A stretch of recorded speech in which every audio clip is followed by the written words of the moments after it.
உரிக்கிற நாக்குக்கு உற்சாகம் வேணுமா? அப்போ இது குண்டூர் தக்காளி ஊறுகாயவே செஞ்சு கொடுங்க. வாங்க பார்க்கலாம். இப்போ ஒரு பேன் வச்சு சூடானோடனே 1 டேபிள் ஸ்பூன் வெந்தயம், 1 டேபிள் ஸ்பூன் கடுகு போட்டு நல்லா வறுத்து எடுத்துட்டு அதை ஒரு ஜாருக்கு இப்போ நம்ம மாற்றிடலாம்.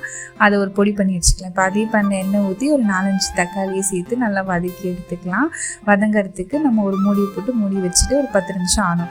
இப்போது ஒரு நெல்லிக்காய் சைஸ் புளியை கரைச்சி நம்ம ஊற்றி அது கூட நல்லா வதங்கினோடனே நம்ம ஊற்றிடலாம். இப்போது இன்னொரு பேன் வச்சு நல்லா தேவையான அளவு எண்ணெய் ஊற்றிட்டு அது கூட நம்ம 1/4 டீஸ்பூன் வெந்தயம், 1 டேபிள் ஸ்பூன் கடுகு சேர்த்துட்டு இப்போது ஒரு 15 பல் பூண்டை நம்ம அதுக்குள்ளே சேர்த்துடலாம். ஒரு கைப்பிடி கருவேப்பிலை, 5-6 வரமிளகாய், இது கூட கொஞ்சம் நம்ம பெருங்காயத்தையும் நம்ம சேர்த்து நம்ம எல்லாத்தையும் நம்ம கலந்து விட்டுடலாம். இப்போது நம்ம காஞ்ச மிளகா பேஸ்ட் ஊற வச்சு அரைச்சி எடுத்து அதுலேயும் சேர்த்துட்டு இப்போ 1/4 பொடி மஞ்சள் பொடி, அது கூட கடுகு வெந்தய பொடி நம்ம அரைச்சி வச்சு சேர்த்து நல்லா மிக்ஸ் பண்ணி இந்த குழைய வதங்கின தக்காளி புளி தொக்கை எடுத்து அதுக்குள்ளே சேர்த்து நல்லா வதக்கி விட்டு தேவையான அளவு உப்பு சேர்த்து நல்லெண்ணெய் தாராளமாக ஊற்றி சேர்த்து பாருங்கள். கூட கொஞ்சம் நாட்டு சர்க்கரை சேர்த்துக்கோங்க. கடைசியில் சும்மா டேஸ்ட்டு அள்ளும்.